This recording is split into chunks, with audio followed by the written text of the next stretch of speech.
I apologize. Technical difficulties. Um, I've had to change my camera setup because I have this small tripod here that I usually use to mount my GoPro or my new phone, Samsung A12. Um, I've made a clean break from Apple and AT&T for that matter. It's been great. I'm I'm glad, but I I find that my mini tripod doesn't it never really looks right on my desk, and the often the legs of the tripod are within view uh, while I have my phone mounted or even my GoPro mounted to the tripod. So I'm just not going to use that, and it seems to be a bit too finicky, too difficult to set up. Um, so I disassembled the Targus tripod that I have. It's technically my sister's, and I'm using that to film this video right now. So it's gonna look a little weird, but this is the best I can do right now with the budget that I have. Um,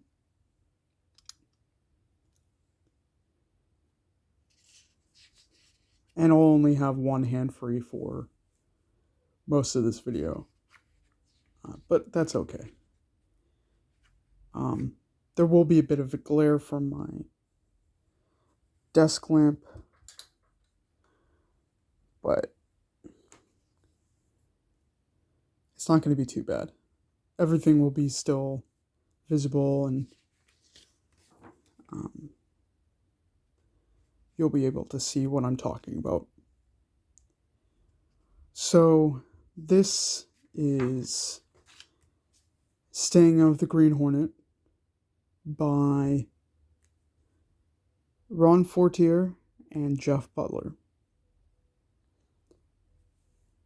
It is a Now Comics publication, published on the 1st of June in 1992. And this is definitely in the spirit of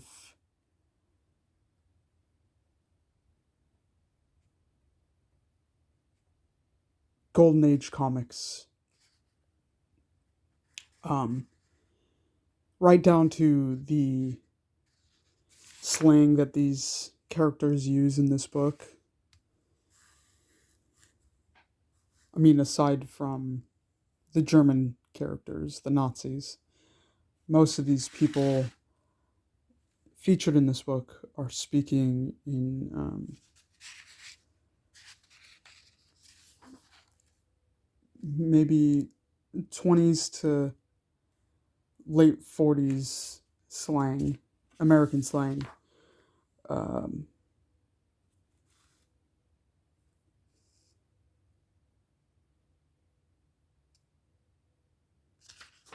like, where can I find an example?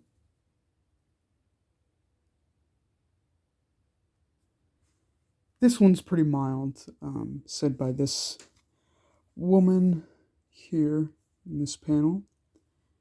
Says, "Who'd have thought a 2-bit numbers man like Tony had the grapes to start a gang war?" That's something you would hear in Golden Age Hollywood films. For example, Grand Hotel, maybe a Joan Crawford picture. I don't know. But the slang was, or, well, Public Enemy, Enemies, the one with Jimmy Cagney. You could hear that kind of slang in there because I think it was relegated to, that kind of slang is relegated to uh, gangster pictures. So you wouldn't hear that in um, most films. But you would hear it in gangster pictures.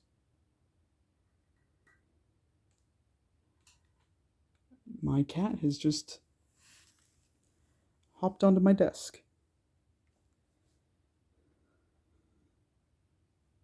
We interrupt this breaking news to film a cat wandering onto a desk.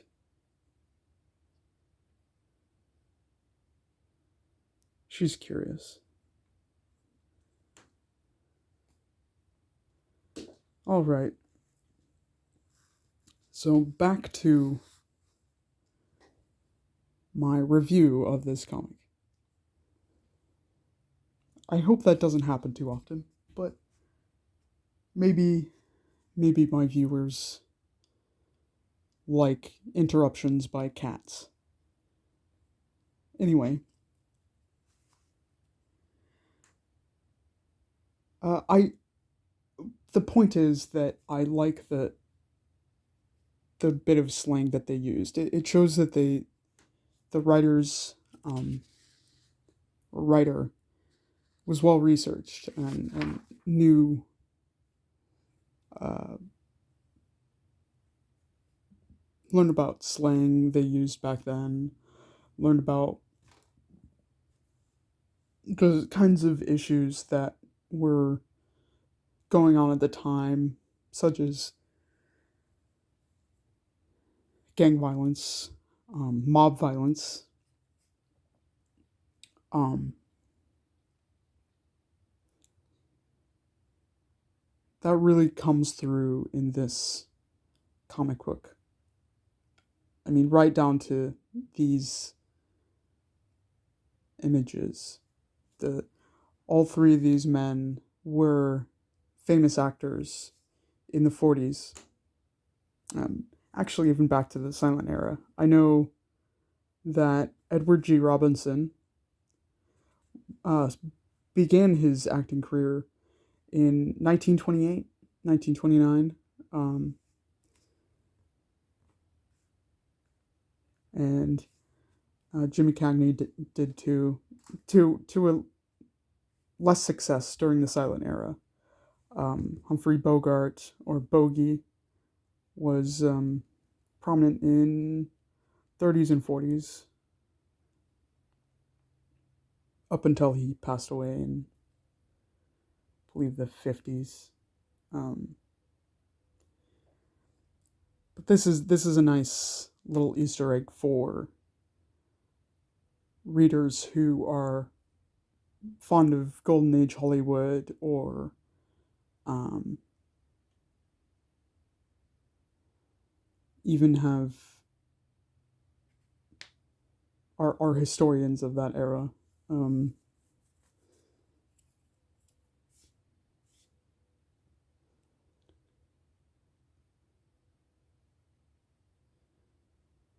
and it really mm, ties together this book. It really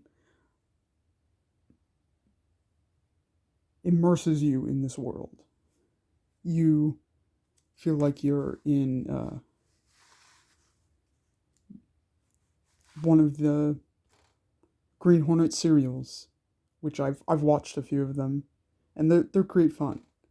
That what Viewing those serials, you'll get the same experience as you have here in this comic book, which is um, fun, low stakes action.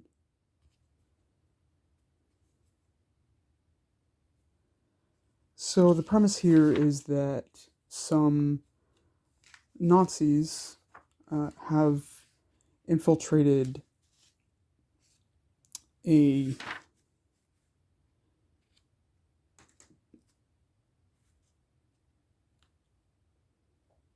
bunch of mob guys organization. They have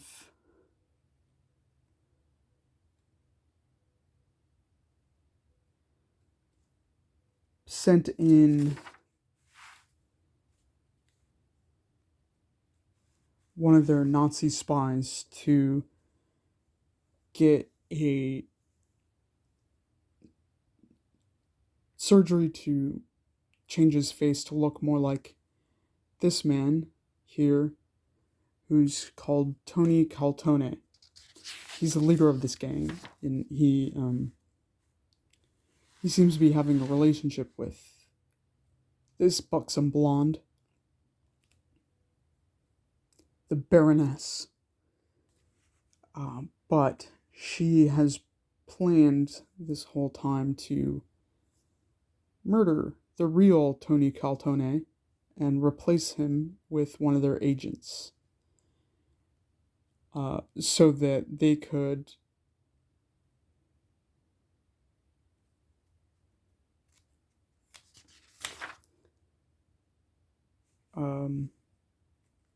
start a gang war,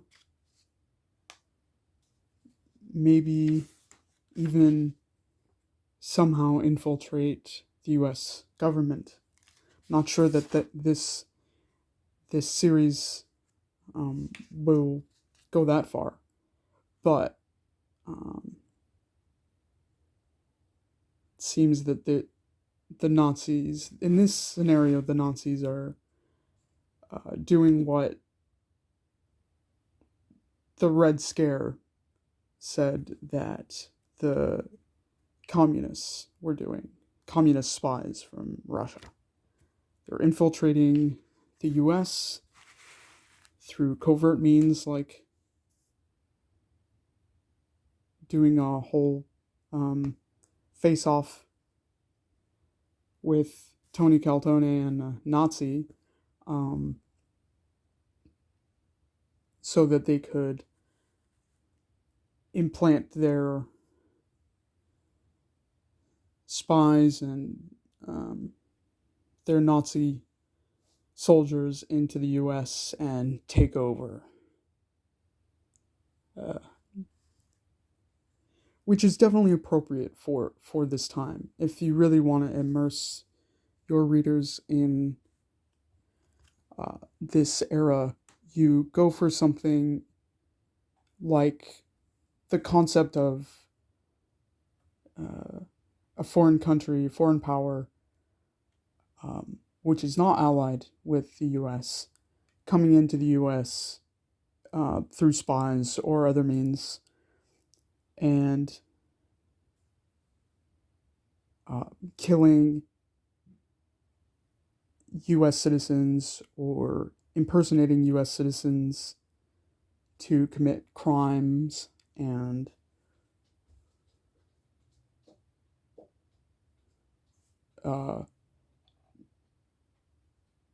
eventually take over the U.S. government, which is, as I said, what happened during the Red Scare. People thought that the communists were going to come into the U.S. and overthrow the U.S. government so that they could impose their will on U.S. citizens and turn the U.S. into a communist country.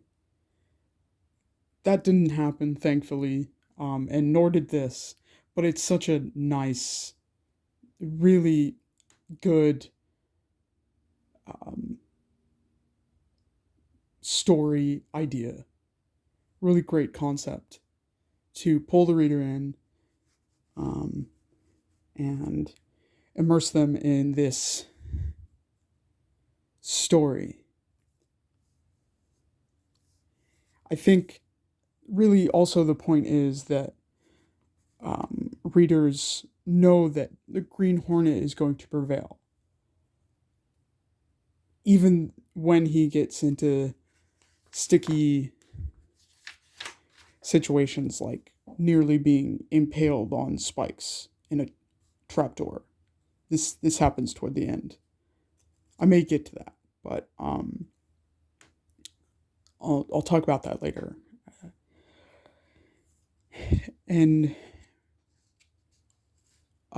that's what I mean by low stakes. There is peril in this, as there was peril and daring do in Golden Age comic books, but you know that the hero is going to win in the end. That was the point about Golden Age comics. The hero has to win in the end. We can't, to inspire hope in people who were down and defeated during World War II. They wrote stories like this in the 40s during World War II to inspire people to boost morale back home. This is really what makes this book great. That the reader who is living during the 90s, who didn't experience World War II, is being put in the shoes of a civilian in the US living during this era in 1942, I think is when this was set. They mention June 22nd, 1941, Operation Barbarossa. And that was a difficult time. So putting the reader in the shoes of someone living in 1942 is a really great way to inspire empathy about this time. I mean, and it's subtle, but I think the reader will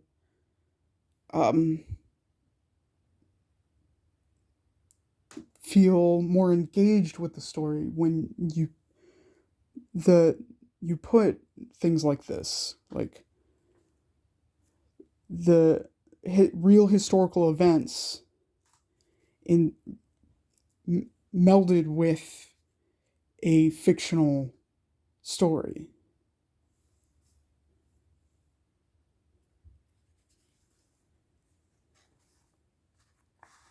I think that most stories, from comics to literary fiction, are meant to inspire empathy in people who read them. At least that should be the goal of most writers. It's not always the case. I just really enjoyed this book. It took me back to when I was reading, not reading, but when I was watching the Green Hornet serials, which you can find on YouTube.